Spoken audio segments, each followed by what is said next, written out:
field your own questions.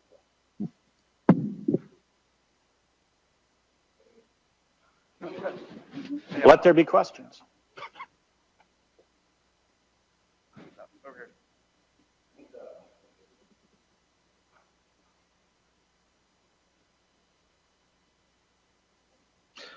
So I'll start with an easy question for Doug here. Doug, is there anybody who's like actually making the argument that humans aren't involved in sort of digital computational rhetorical activity?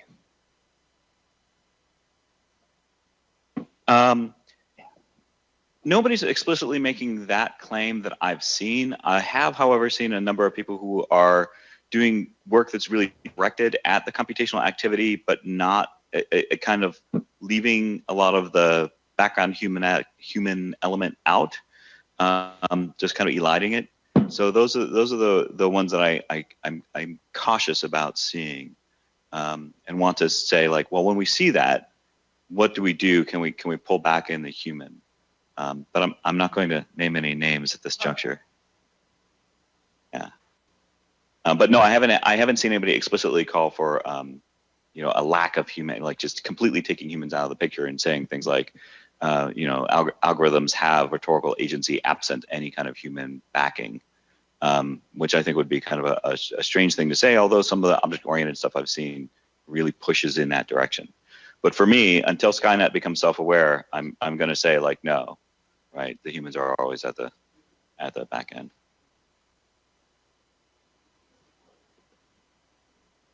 Other questions? Can we get a rhetorical Thunderdome going here? Come on, people.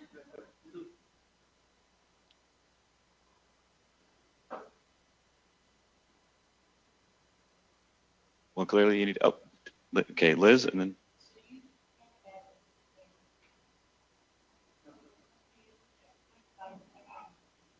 Imagine a situation where device-to-device communication is rhetorical. I can imagine device-to-device communication being rhetorical and engaging in rhetorical acts, but those device-to-device communications were programmed by people, right? And so I think we need to just be cognizant of that and not take the people out of the picture. I think that some people will make the claim that the algorithms themselves at a sufficient level of complexity can, in fact, influence each other, right? Can make persuasive appeals in certain ways with each other, right? But for me, that violates the kind of principle that rhetoric is human to begin with. So I would suggest that there may be semiotic activity happening at that level, but I wouldn't call it rhetoric. I'm also not a fan of animal rhetorics, if anybody wants to argue with me about that. Like devices can serve as audiences for each other, you don't accept that that could be rhetorical. Like, you know. That's the short answer would be yes. One knows where the wireless router is, and they're talking to each other. But are they engaged in a moment of persuasion where your phone has to persuade the router to connect to it in some ways? But can't rhetoric be more than persuasion? Well, can't rhetoric do things like orient us? Yes. In a common space. I'm still going to go back to okay. Sorry, I just had to go there. Yes, rhetoric can do these things, but I think rhetoric does these things for people. I think when we move into the realm of the machine, absent the human and just how they operate, the operations of like the cell phone and the router of cell phone and the satellite signal, I'm going to draw the line in the sand. I'm going to say, like, for me, that's not rhetorical, right? That's not rhetoric in action. Even if we can do these things for people, if it does those things at the level of computation or the level of procedure, absent the human element, then for me, that's mechanism that is not in fact rhetorical. I mean, that's where I'm going to draw the line. But I mean, you all are welcome to tell me I'm wrong, clearly, right? Kathy had a question back there.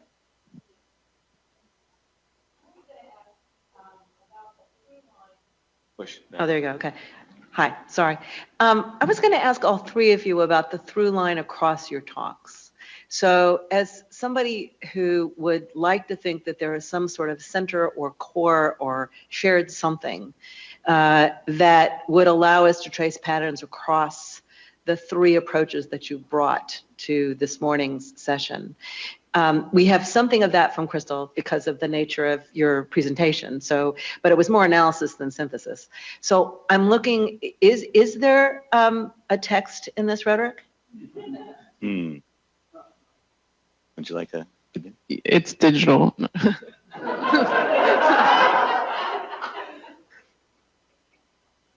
I was thinking about that on the way here and how I would define a digital text. So I think I would say electronic, but I liked what you were saying about digits, ones and zeros, including the human element. I don't know. What would you guys say?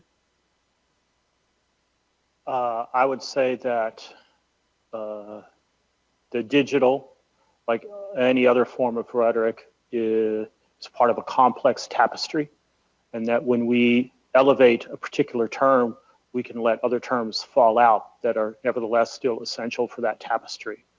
And so I see my paper as nudging theirs in certain ways and saying, well, it's great that we can shoot for a general definition of what digital rhetoric is, but there's all kinds of stuff getting squeegeed out that's really messy. And we really can't pretend that it's not there.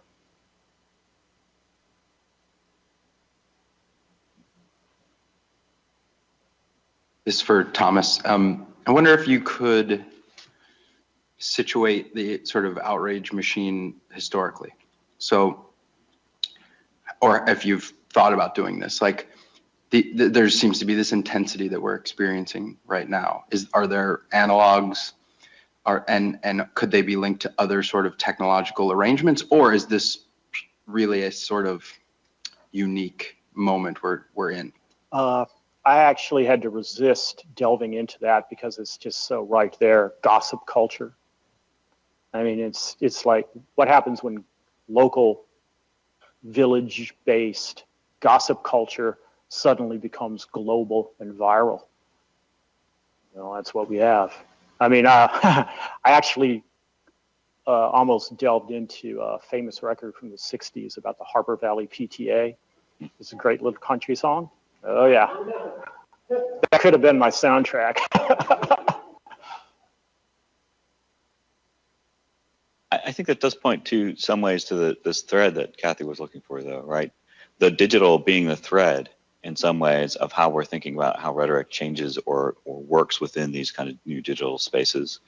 And you could do the same kind of approach with the kind of the local gossip culture, right? You could probably come up with the same answer, but not at the same scale, right? And so what prompts us to get to some of these questions that we're asking, I think, are the things that we see in digital networks and digital culture and digital spaces that kind of prompt us to push our rhetorical formulations and our theorizations and our methods to start accounting for some of the things that we're seeing. But I agree with Thomas that we don't want to lose sight of some of the more complex and nuanced parts that your paper did a really nice job of kind of pulling out of this kind of like what seems on the surface as being a fairly straightforward question.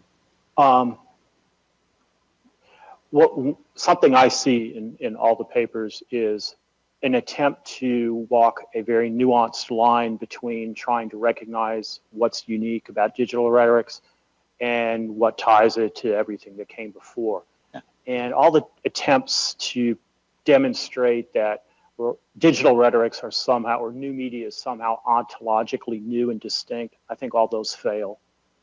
And I didn't see any of that in these papers. I think it's an attempt to pull out some strands that mark something, whatever that might be.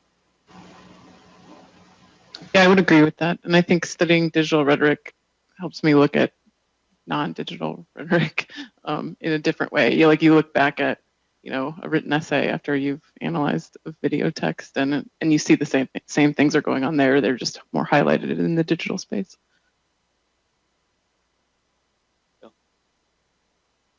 Okay, one of the things I raised on Twitter after Crystal's talk that I thought also echoed nicely in Thomas's talk was the idea of cost. And Crystal raised the point that we've dramatically lowered the cost on one end of the composition of digital texts. And I think that fuels some of what Thomas is looking at as well. My rejoinder on Twitter was something about shifting maybe attention to where it does get expensive to sustain a digital object, for example, or to ensure the quality of a particular message. That's where the costs lie today. It's easy to start one and get one to spread around the world. It's harder to keep it alive, keep its integrity straight. So I just wonder if y'all had thought about cost or as a dynamic in what you're thinking about. Yeah, I've thought about it. Make a video, and then in 10 years, where's this video going to be? Is it going to be? Is the format going to be readable? Or I think we need to be doing more thinking. How's Kairos thinking about that? This is a very nice segue, actually, because Kairos is thinking about that quite a bit. We have things that disappear on a regular basis, so we're really invested in learning about metadata, learning about sustainable formats, figuring out how the infrastructure of digital scholarship can work and what the costs are for those. So we're very aware of the costs, but a lot of the cost, I think, really is disciplinary, and it resides within us in the sense that we have to take the time to learn what we need to know. So it's a kind of time cost or a labor cost on our parts. It's not just the tool costs or even the cost of paying for the server or making sure the different formats are updated over time, right? I think it's incumbent upon us as digital rhetoricians to know how this stuff works and to make sure we're using it appropriately so that we don't lose many of the really interesting and useful things that are happening at this stage that have the potential to vanish, right? Disappear, degrade, or otherwise kind of erode. At least the pieces that we want to keep.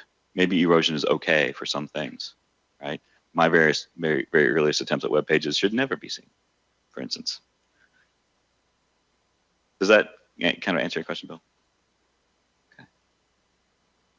Yes, John.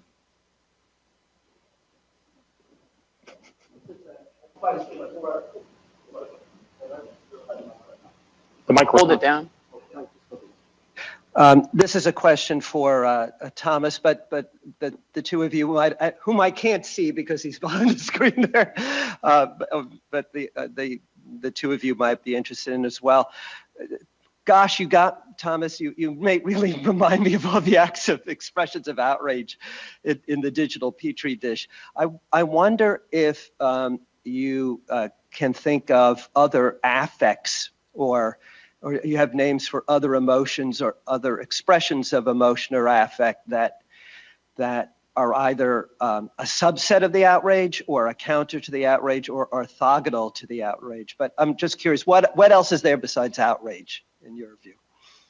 Well, I think there's a whole spectrum that one could start divvying up. I don't know that I'm going to do a good job of just trying to come up with them on my feet. There's various forms of fear. There's various forms of indignation. We could go on and on. One could start sorting them out, no doubt. And once you started sorting them out, you would start also teasing out some other differences as well, no doubt, if that's where you're headed. Right. Well, it seems to me by the way, with historical antecedents, I can't help thinking of Nietzsche and ressentiment, that's a play absolutely. There. But for instance, it seems to me, and this has been said by lots of people, that we've become a wound culture, and there's a lot of taking of offense, which is also, demands for apology, and that's intertwined with outrage. But particularly, I guess I'm interested in thinking about what Liz was talking last night, when people are joining together in solidarity, what emotions or affects are involved with that?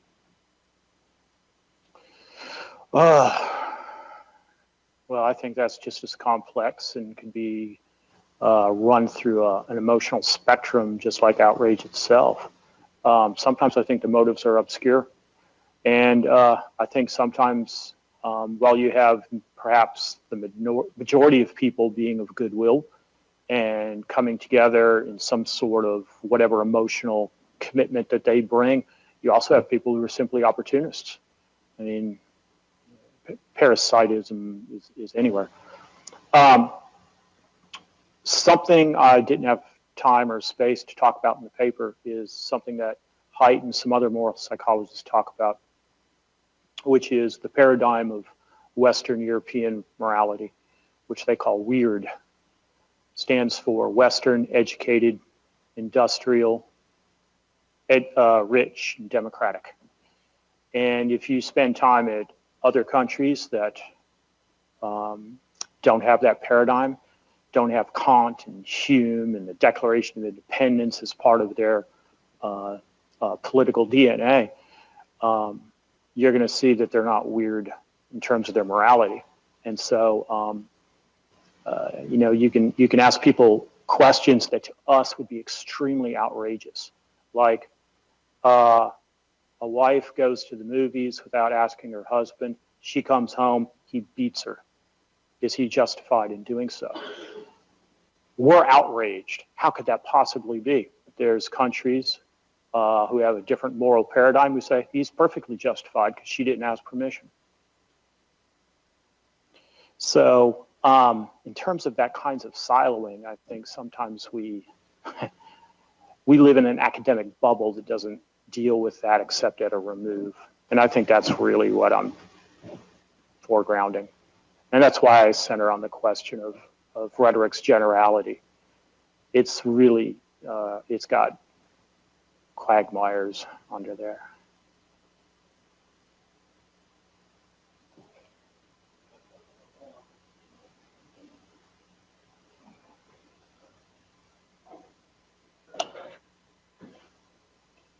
Okay, so I just want to bring up the question of gender because I feel like, Thomas, in your talk, it's sort of implied, right? And in part, too, because the two images you showed of outrage were both of white women, and the feminist sort of outrage has been huge, you know, on social media recently. And so I'm just wondering if you can talk to that, or maybe Doug can address that, or Crystal, you know, it didn't seem, gender didn't come out in, you know, in your sort of analysis, and maybe because none of us here are talking about it. But it seems a kind of undercurrent, right, in a lot of things, and partly too because Jim asked about, you know, is this new? Are the configurations of technologies new?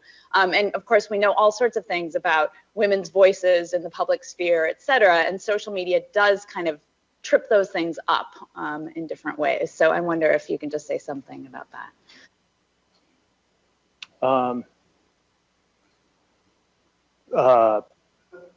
Gender is a moral category amongst other kinds of categories. Gender is morally fraught. And right there, when we speak of a general rhetoric, and we ignore not just gender as a category in and of itself, but gender as a moral category that allows for many different positions about what men and women should be, then you've got a big project. I don't know that we addressed it directly, but yeah, that's there. I don't think that answered your question, but not sure what to do with it. Well, I'd like, do you want to chime in? I have a couple things to say. That's what I like about thinking about diversifying methodology, is that you include different kinds of rhetorics and different kinds of online activities in the mix then.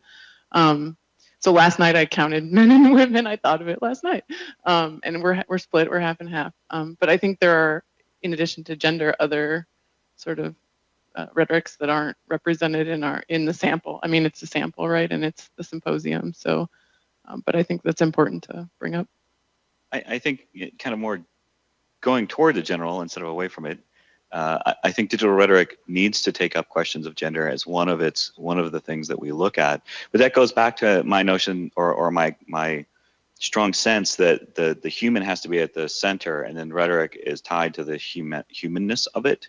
And then if we lose sight of the elements of our humanness that we need to address and consider, and gender is one of those, one among many, I think there's a danger in a way, even now, that we might go back to those kind of technological evangelism moments in the past where the idea was that being online or having the computer technology be the mediator will erase gender, will erase class, will erase race.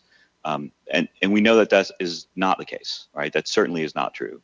And so we need to remember to pay attention to that. And I think that taking up gender as one of the things that we're interested in as digital rhetoricians and working with that is critical to the kind of work that we do.